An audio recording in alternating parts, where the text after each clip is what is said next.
pues para cerrar con broche de oro nuestro Chester rojo de Publishers Weekly, traigo a un personaje controvertido de la literatura y sobre todo porque hoy vamos a hablar de literatura juvenil. Pero a ver, Antonio Ortuño, dígame usted, ¿qué es la literatura juvenil que usted escribe? Porque por aquí vi que era un pequeño libro irresponsable y lleno de sangre. Háblanos de Matarratas. Primero que nada me consterna que alguien me considere controvertido, lo cual quiere decir que amanecí con más enemigos que ayer o que vivo muy aislado del mundo, pero bueno. Esta es mi novela de pandemia. Tenía una sobredosis de realidad por culpa de la realidad.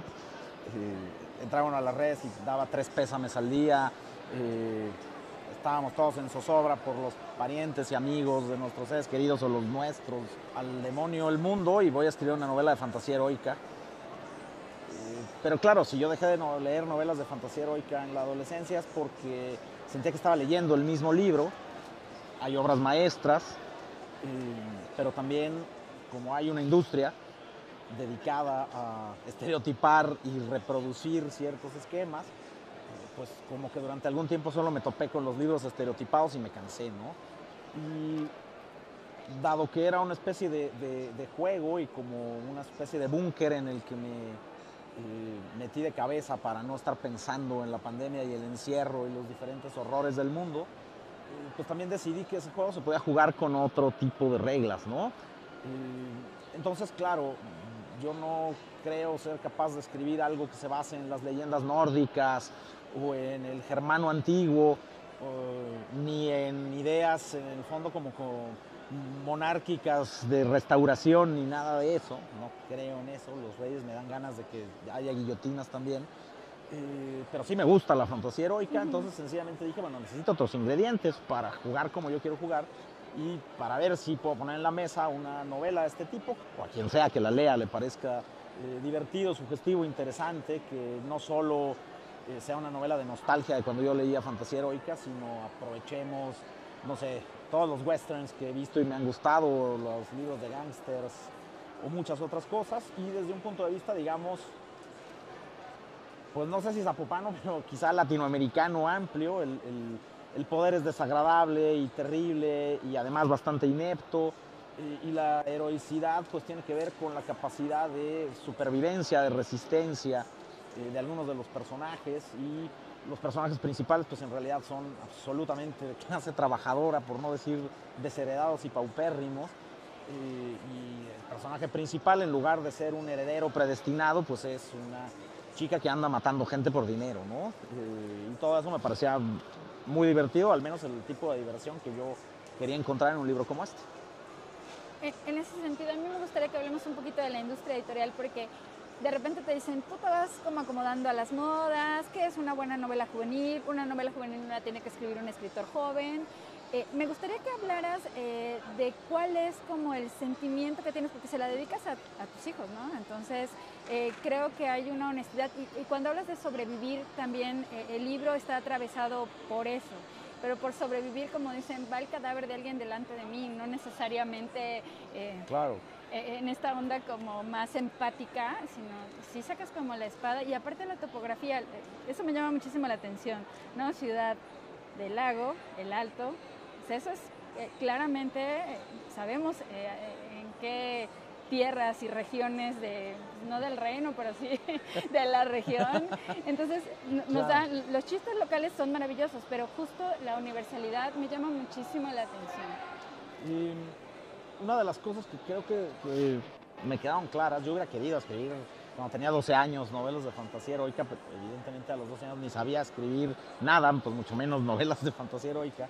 Como lector, por un lado, sí, claro, es pues un homenaje a un montón de lecturas y de escritoras y autores que me volaron la cabeza y que me engancharon a la literatura de imaginación y a esa posibilidad de salirse como de las calles y los semáforos y los teléfonos y la rutina, lo que entonces era mi rutina, la escuela, la casa, el parquecito que estaba cerca y demás.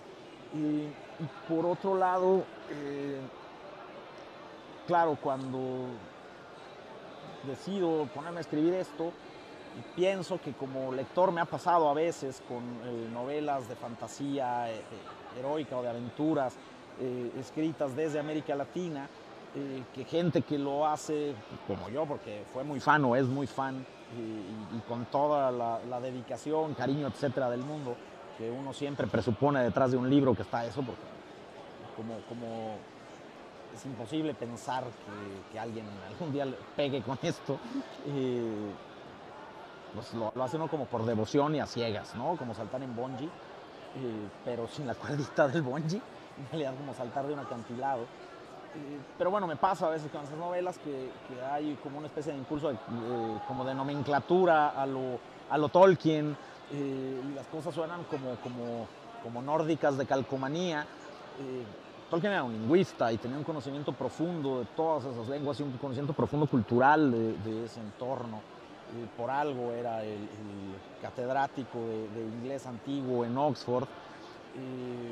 Si uno no es catedrático de inglés antiguo en Oxford y es capaz de inventar sus propios idiomas porque conoce demasiado el finés, el ugrofinés y todo este tipo de cosas, yo creo que más vale pensar en otro tipo de nombres y nomenclatura que tengan que ver con una postura ante el lenguaje que le sirva a tu historia, ¿no? Los nombres son preciosos, o sea, clavo, agua, la señora nube, o sea, de repente yo estaba así, dije, claro, ahora sí entiendo esos homenajes a... Tienes muchas mujeres homenajeadas, o sea, no me lo esperaba, no estoy diciendo que te estoy encasillando como en que solo pensaba en Stevenson cuando te leía o solo pensaba en Tennyson o en este tipo de cosas, pero Angela Carter, esos guiños, Ursula K. Le Guin, o sea, es como, no sé, como redescubrirte. El libro de todos esos del que he vivido más enamorado es Calpa Imperial, de Angélica Gorodischer, que es una escritora argentina genial, y una de mis grandes alegrías en la fila es que hace unos años que vino, pero ya es una señora que tiene como 1000 años, la entrevisté y me firmó mi libro, y yo estaba entusiasmadísimo y la señora estaba impertérrita. Claro, eso no importaba, ella no tenía por qué emocionarse y yo sí. ¿Tú lo habías leído? En buena medida, muchas de las historias que yo leí que se escapaban de ese estereotipo eran estas autoras, ¿no? No solo se escapaban del estereotipo de esas historias, sino en realidad como de mi concepción adolescente de la literatura, justo porque proponían lenguajes y acercamientos que eran distintos a los del canon, digamos, ¿no? A Tolkien, Robert E. Howard, Fritz Leiber, etcétera, que desde luego que me gustaban. Yo tenía toda la colección de cómics de Conan, pero encontraba otras cosas distintas, ¿no? Y digo cuando me preguntan si yo pudiera escribir algo como Calpa Imperial, que no puedo, desde luego, pues ya después dejaría de escribir, ¿no? O sea, ese libro a mí me parece perfecto y me encanta, y justo es fantasía, pero narrada cultural y verbal e idiosincráticamente desde América Latina. Es un libro que no podría, creo yo, culturalmente haber escrito nadie de estas tierras nórdicas y demás. Yo he vivido enamorado un poco de ese libro, incluso desde una literatura mucho más realista o no sé cómo describirla. Ahora urbano me suena a reggaetón, entonces no quiero ni mencionarlo. Tiene que ver con lo que decías, por ejemplo, hace rato de los nombres, también de los personajes.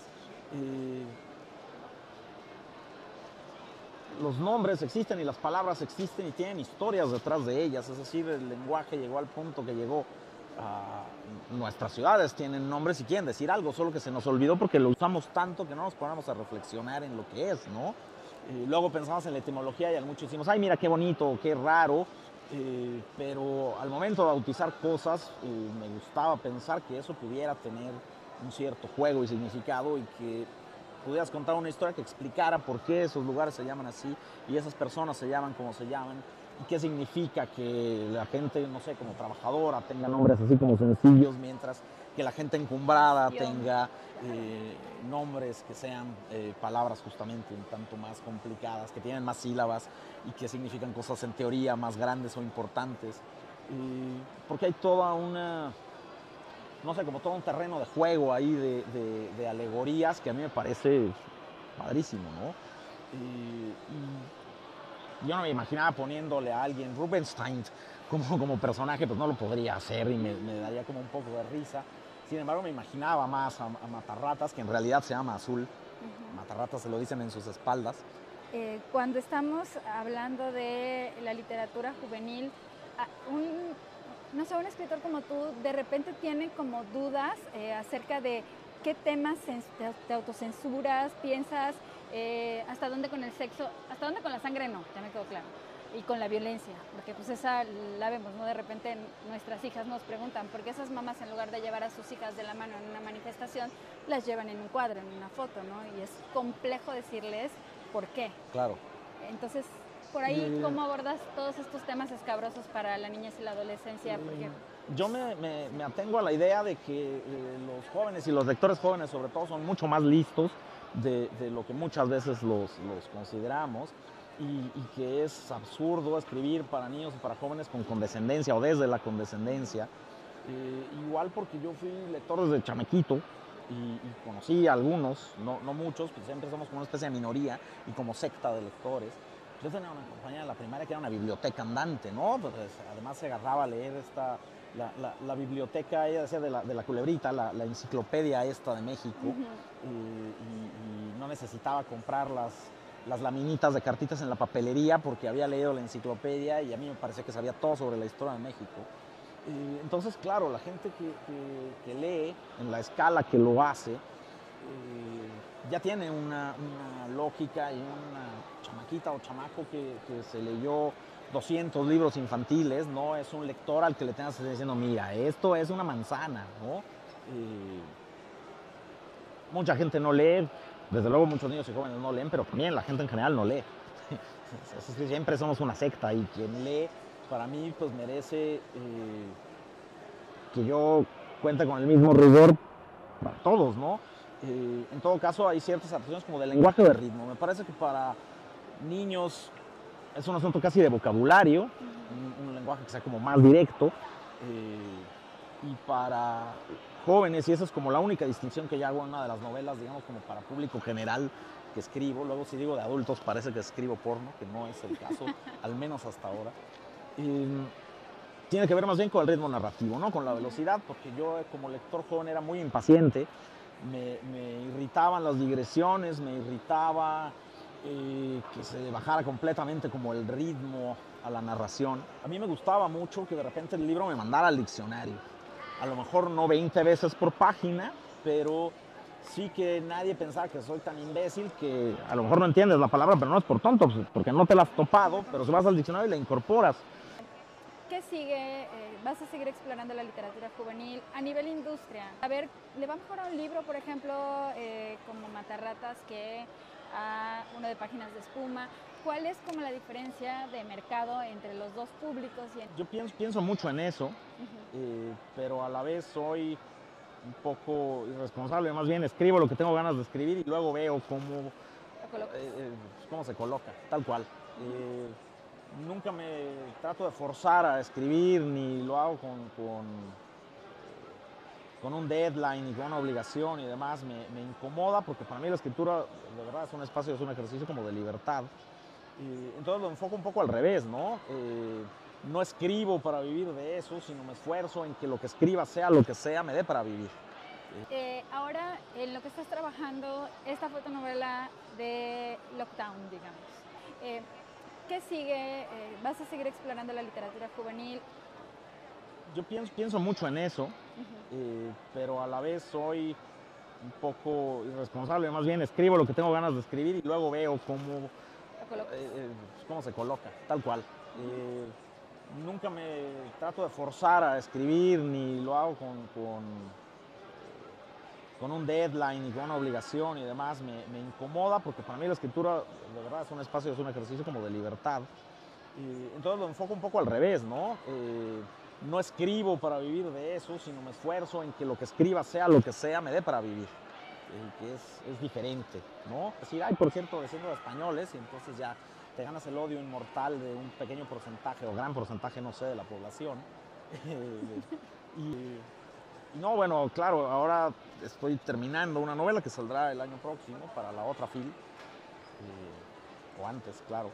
Que no, es sobre un grupo de cuarentones amargados y divorciados que reviven la banda de heavy metal que tenían cuando eran jóvenes y no tiene nada que ver, claro, con Matarratas. No sé, yo tengo esta idea de que yo no vendo libros, yo vendo manuscritos a editoriales, ¿no? Y la editorial ya lo vende como puede, y ese es su trabajo. Y el mío es hacer el mejor manuscrito. En el fondo, quizás, y esta idea que sonará impopular y me convertirá en controversial, pero no es mía, es de Ibargüengoitia, así que perdónenlo. Pero decía, en el fondo solo escribo para alguien que soy yo, ¿no? Para el lector que soy yo. Y si eso conecta con los demás lectores, pues es ideal, ¿no? Y pues muchísimas gracias por haber estado aquí con nosotros y pues esperamos la siguiente novela, ojalá la podamos reseñar para Publishers Weekly. Yo espero que sí, muchísimas gracias. Gracias, Antonio.